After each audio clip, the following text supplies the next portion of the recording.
Charlotte Greenwood Show.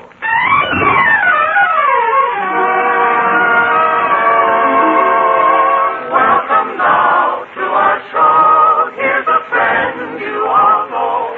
Charlotte Greenwood is with us again.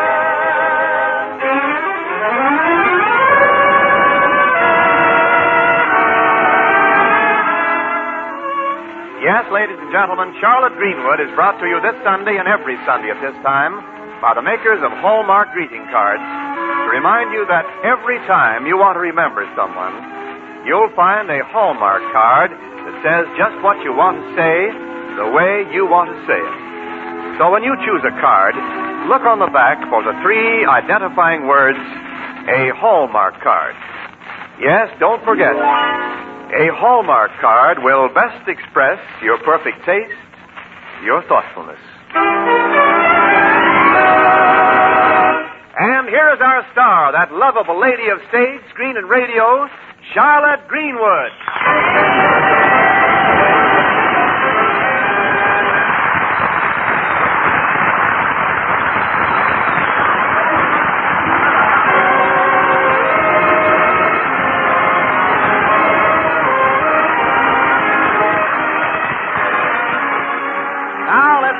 City of Lakeview and the home of the Bartons, where Charlotte's been having what might be called an elevating experience, raising the money to raise the 3 Barton children. But now, although Charlotte doesn't know it, Barbara Barton has a scheme to augment the family income. On this particular afternoon, we find Charlotte with Jack in the living room as Bobby bursts through the door. Oh, boy, it's 18 outside today.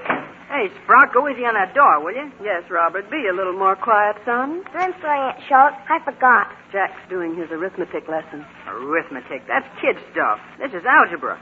I'm trying to find the missing quantity, X. Goodness, haven't they found that yet? They were looking for that when I went to school. Huh? I know where to find X. It comes right before Y. Oh, this is a different kind of X. Now, dry up, will you? Now, Jack, Robert is only trying to be helpful. Well, how can he be helpful? This problem is very intricate. You have to know algebra and geometry. What's geometry? It teaches you all the angles so you can go round in the best circles. Huh? My dog Flash goes around in circles. Flash? Well, he does. Whenever he chases his tail. One of these days he's going to meet his end. I suppose Flash could help me with this problem, too. Or maybe his fleas could help. Well, fleas are very mathematical. They add to his annoyance, subtract from his comfort, divide his attention, and multiply like everything. I'm good at adding and subtracting, Aunt Charlotte. Are you, dear? Oh, yeah? Well, let's see you do this problem. Farmer A has 10 head of cows, which is twice as many as Farmer B. How many head are there? 1 head to each cow. You see? You can't even do the simplest problem in the book. Now, let me show you how I do it. First, you let X stand for the cows. Then you let the cows stand for the farmer. Aunt Charlotte, the cows can't stand for the farmer. Well, they'd better. He's going to have an awful time milking them sitting down. Oh, a lot of help a man gets around this place. In our school, we don't figure with cows. We use apples. Much handier, and it doesn't take any points. No, I give up. I'm going into the other room where I can concentrate. Wait, Jack. Maybe I can help you. What are you working on? Oh, you wouldn't understand it, Aunt Charlotte. What's a woman know about problems? Don't be ridiculous. If there weren't any women, there wouldn't be any problems. Oh, Aunt Charlotte, you're like all the rest of the women. When it comes to solving a real problem, you haven't got a leg to stand on. I haven't got a leg to stand on? Okay, you asked for it. Now, here's the problem. It says a spherical life buoy has an inside diameter of 36 inches. Compute the air pressure inside it. Does a life buoy have air in it? Well, sure. What do you think buoys you up? Why, Robert, you know that. It's what I say to you and Jack in the morning. Boys, you up? Oh, I should have known better than to expect any help. Goodbye. Oh, just a second, Jack. About that problem, if I remember correctly, the formula you want is 4 pi r squared times the air pressure per square inch. Huh? Hey, wait. Oh, that's right. Oh, gee, Aunt Charlotte, when you stop kidding, you're pretty hip. Now, let's see now. 4 pi r squared. Pi r squared. That doesn't sound right. Hello, everybody. Oh, hiya, Babs. You don't say pi r square. I thought you were going to a class meeting after school, Barbara. Pi is square. I did, Aunt Charlotte. It's over. Well, it can't be as late as that. Well, look at that. It's 5 o'clock. And besides, pies aren't square. They're round. Robert, are you hinting that you'd like a pie for dinner? Oh, boy. Would you make one of those lemon ones, that Charlotte? And could I lick the bowl? Sometimes I think a boy is nothing but an appetite with a skin on it. All right, come on, Robert. Let Jack figure out his pie, and we'll see about getting a pie into your figure. Oh, Jack, keep this quiet, but Senator Blair is going to appoint a secretary. And Lakeview, being his hometown, is going to pick somebody from right here. Isn't it wonderful? Well, what's wonderful about it? Well, just think of all the important and interesting people I'll meet in Washington. Officers and diplomats and everybody. Did you say you'll meet? Yes, after I get the job. I just sent in my application day before yesterday. I wasn't going to tell anybody about it yet, but... Oh, Babs, get back on the beam. You haven't got a chance. I'd like to know why not. Well, the senator doesn't even know who you are. Now, if you'd left it to me, I could have fixed it for you. Oh, you. What could you do about it? Oh, not a thing. Just put it over for you, that's all. Oh, sure. How? Oh, I happen to have a few angles, but of course, if you're not interested... Oh, don't be so hinky. How? Well, look, did you ever stop to think that the Dispatch always supports Senator Blair? Huh? And that Aunt Charlotte's friend, Mr. Anderson, has just been made managing editor? Oh! Sure. Just a word from Mr. Anderson and the job's yours. Gee, thanks, Jack. I'll call him and... No. Now, let me take care of this, will you? Mr. Anderson and Judge Cronin are coming here for dinner tomorrow night. I'll talk to him. Why, you're as good as in Washington right now. All right. But you don't need to shout at the top of your voice. Who's shouting? I'll keep it quiet. Did you get the answer, Jack? Well, how can I till I take it up with Mr. Anderson? What's Mr. Anderson got to do with your problem? Oh, problem. Oh, I thought you thought you said Washington. Yeah, I've got to take it up with Washington. I mean, I've got two problems. Well, what is all this? Look, Aunt Charlotte, could you give me a little help with the next one? Well, probably very little help. What is it? Well, it says here, an object immersed in water displaces its own volume. Well, what happens when a person gets into a bathtub? Oh, that's easy. The doorbell rings.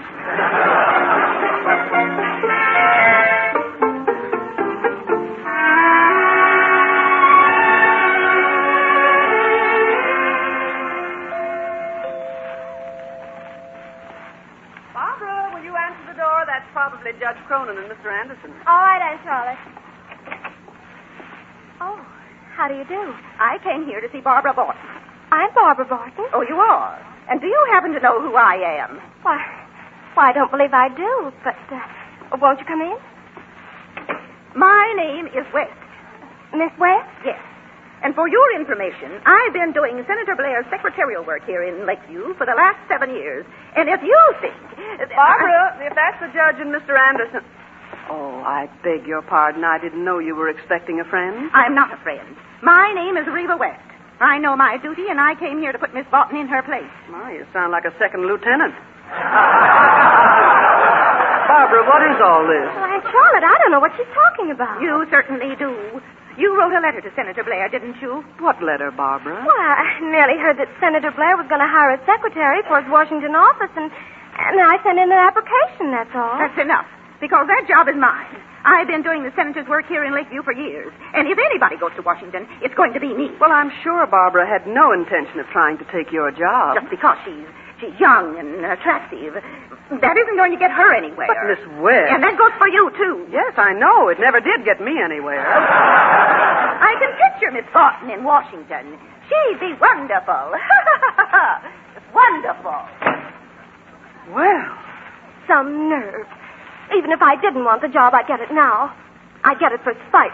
Oh, now, dear, why get it for spite? After all, spite never did anything for you, nor anyone else.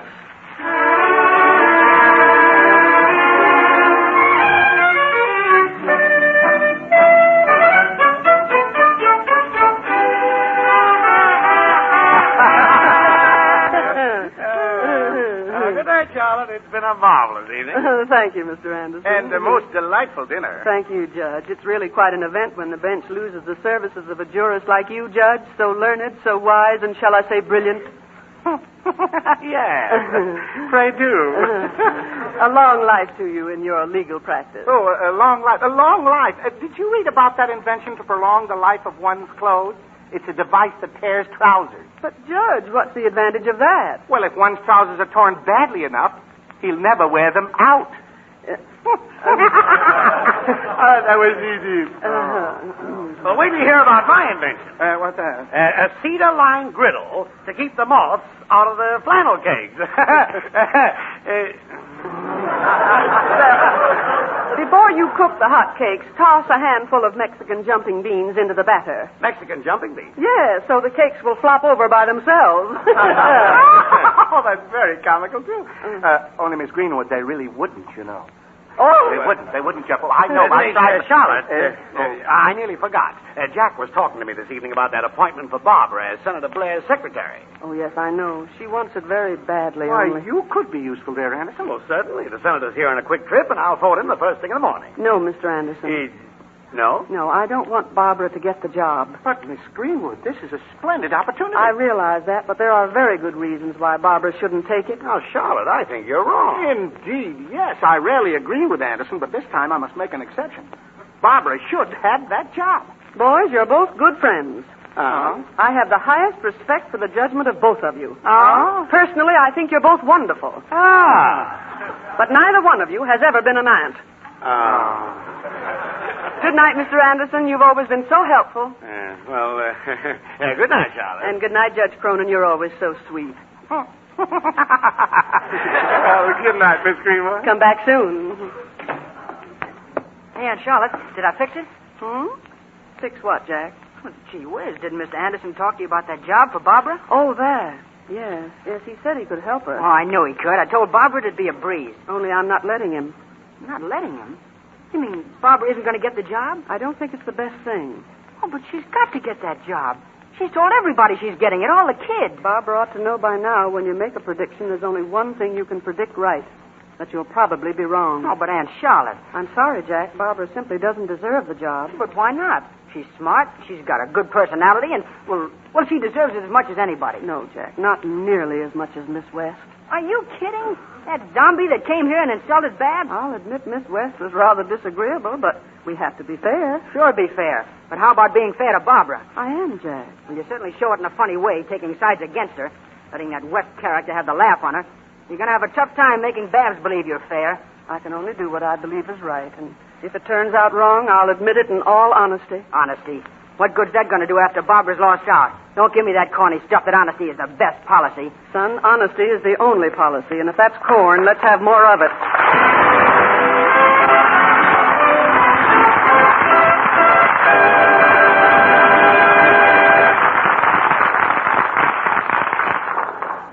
For centuries, observing Easter has been an important tradition because Easter signifies new hope. It marks a new beginning. And this year, how worthwhile it will be if you too make a new beginning by getting in touch with all your loved ones, sending an Easter message, a card, especially to those who are away from home. You'll enjoy choosing your Easter cards at your Hallmark dealers.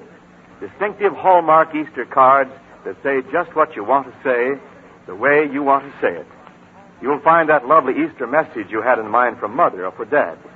You'll find special cards for each member of the family and cute little cutouts for the youngsters. There are loving Easter thoughts for sweethearts and for dear ones overseas. And so many of us have friends who will value a beautiful religious card at Easter.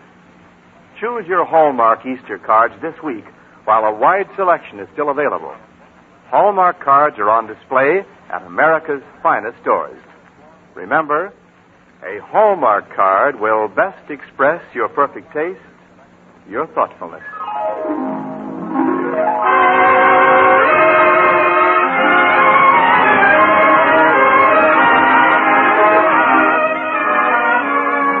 And now to resume our story.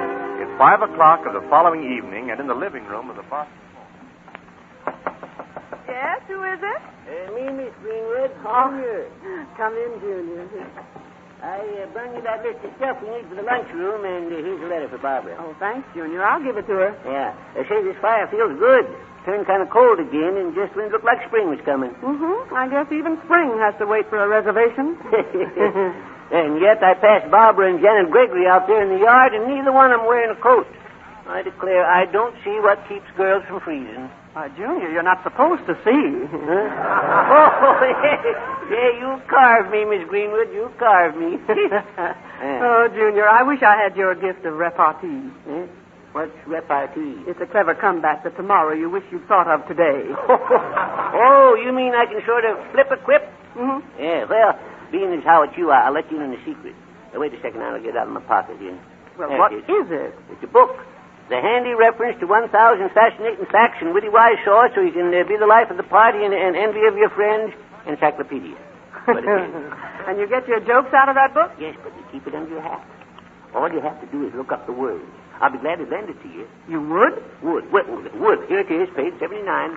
The wood that's most in use is poplar. That's why it's a poplar. Oh, I always thought people made wood jokes right out of their own heads. No, it's all here. No, it's all here in the book, plain as day. Whip! Day. There's another one. Page 26, day. Why is a man's birthday never on the calendar?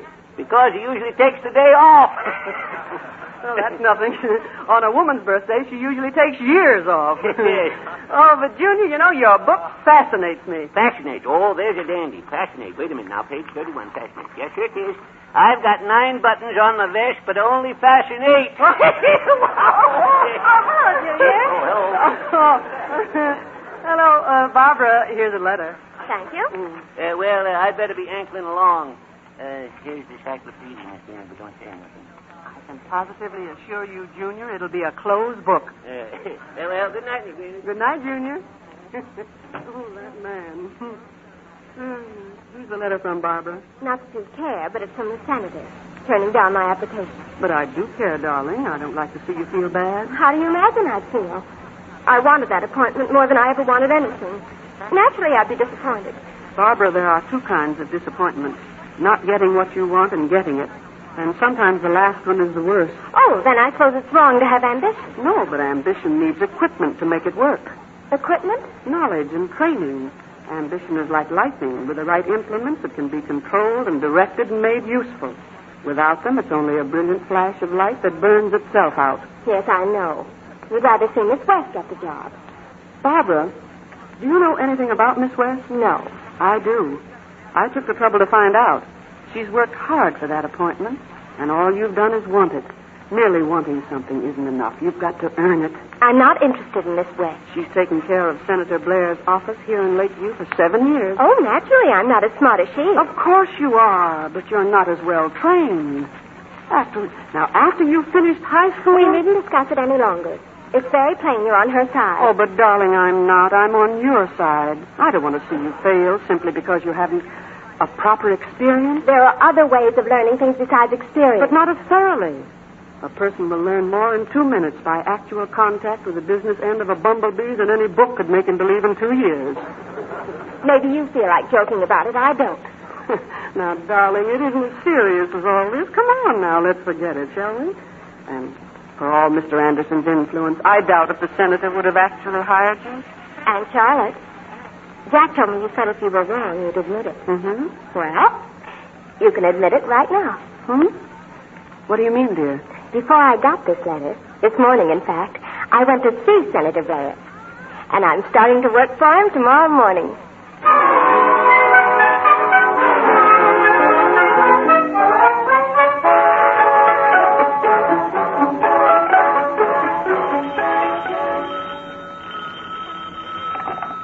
Senator Blair's office.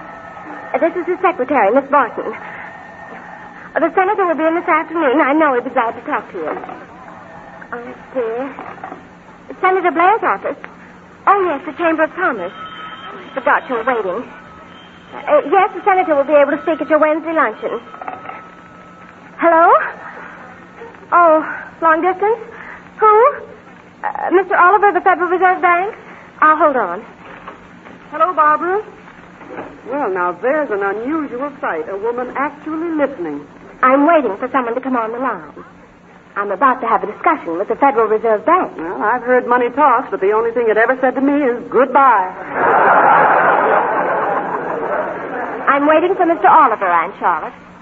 I didn't expect you to drop in. Child, a woman with my figure never drops in. She slides in and folds up.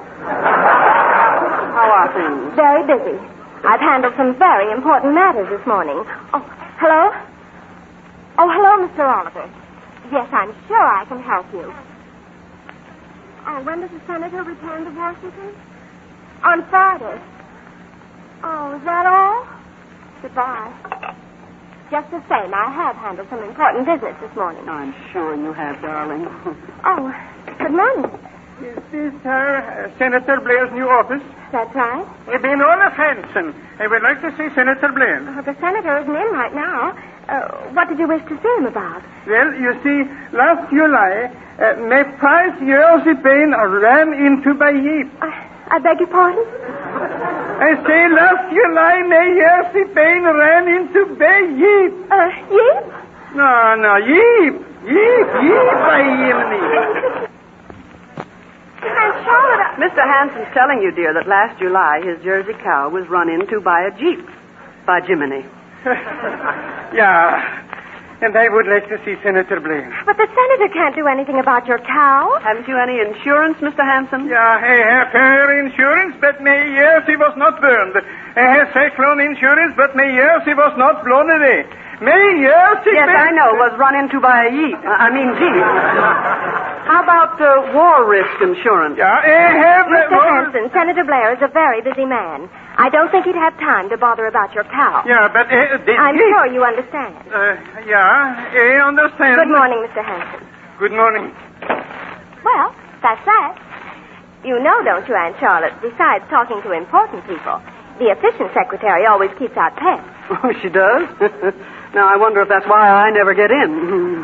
I can just imagine the senator bothering about some farmer's cow. Oh, you're back early, Senator. Only for a moment. Oh, Senator Blair, my Aunt Charlotte Greenwood. She's from Hollywood. Oh, yes, I know. I'm happy to make your acquaintance. I've heard of you very often, Mrs. Greenwood. Thank you, Senator, but you haven't heard quite correctly. It isn't Mrs. Greenwood, it's Miss Greenwood. Oh. Well, I'm sorry. You're sorry.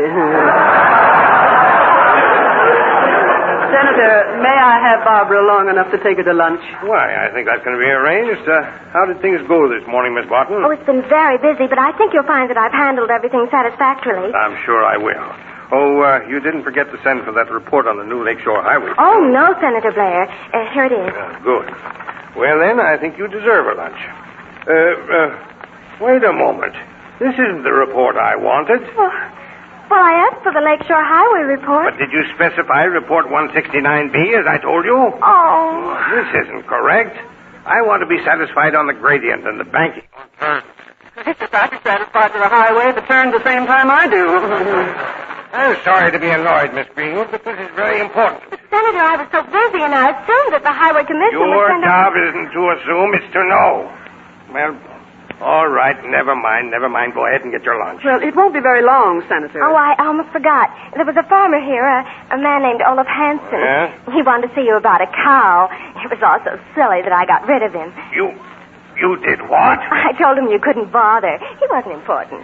Now, wait a minute, Barbara. To a senator, everybody in the United States is important. Ole Hansen is the head of the largest farm grange in this state. He's a very influential man, and you take it upon yourself to decide he isn't important. But it was about a cow. That's right. There was an accident on his farm last summer during Army maneuvers. He has a claim against the government. Senator Blair, Barbara simply made a mistake. That isn't so unusual. Anyone's likely to make a mistake. Exactly. That's why I need an efficient secretary to keep me from making mistakes. Oh, but I'm afraid this job hasn't worked out, Miss Barton. We just consider that you're through. Oh, you're only partly right, Senator. This job may be ended, but Barbara isn't through. She's only starting.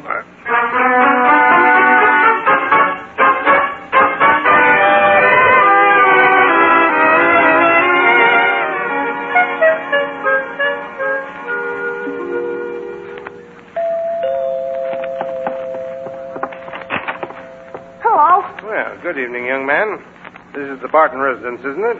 Yes, sir. Is Miss Greenwood in? I'm Senator Blair. Gee, are you a real senator? Well, as real as they come. From Washington? That's right. Gosh, never thought I'd see a senator. Well... But hey, why don't you wear your baseball suit? What? Robert! Who is it, dear? Oh, Senator Blair, come in. Oh, thank you. I think perhaps I should have asked for Miss Barton, too. Robert, run into the living room and tell Barbara that's a dear. Barbara! I rather suspect I owe you an apology, Miss Greenwood, for losing my temper this morning. Oh, that's all right. I lose mine, too, but I don't worry about it. Temper's one thing you can lose and still have. Oh, good evening, Senator Blair. Good evening. I came here to thank you for the way you solved Hanson's difficulty. He's quite pleased about it. Yeah. You mean about the yeep or jeep? Yes, you're reminding him that his war risk insurance took care of the whole affair. Oh, no, I didn't. That was Aunt Charlotte who thought of that. Shush. Lots of people have paid for war risk insurance, and they think it only covers military damage done by the enemy. But it covers damage accidentally done by our Army, too, doesn't it, Senator? You're absolutely right, Miss Greenwood. And Hanson was very happy. Oh, Miss Barton, if you'd care to come back, after all, I did promise to keep you at least 2 weeks. Thank you, Senator, but I guess I'm not quite ready for that kind of job.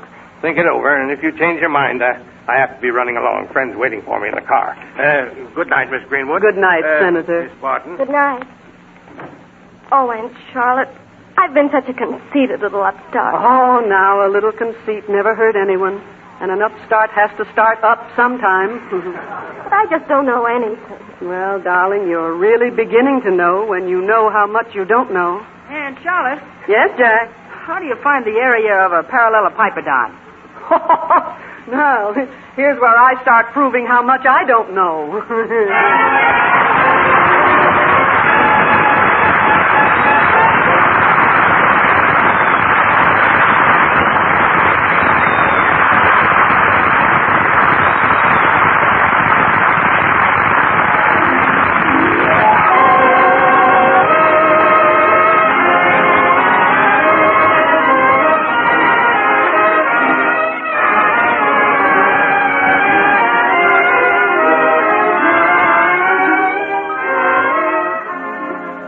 Charlotte Greenwood will be back in a moment.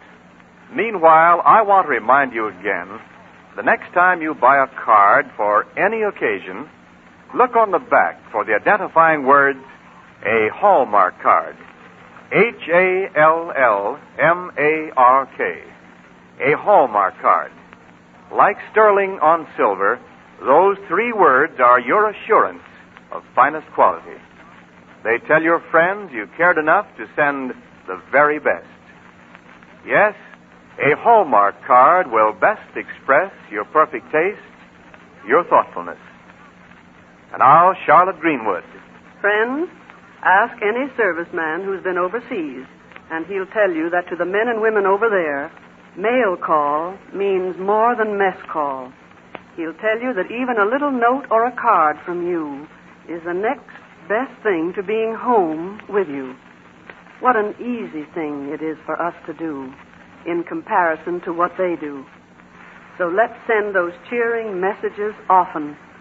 They can spare many a heartache because they show we care.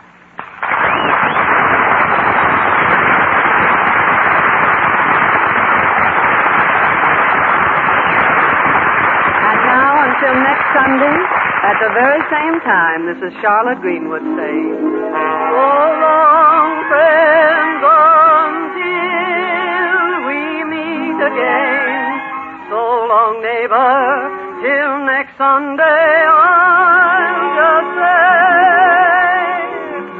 so long. So long.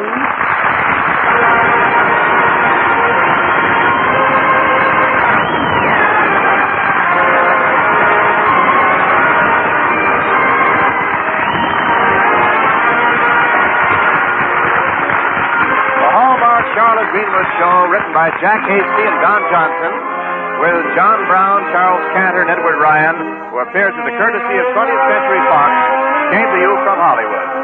This is Wendell Niles speaking. This is the Blue Network of the American Broadcasting Company.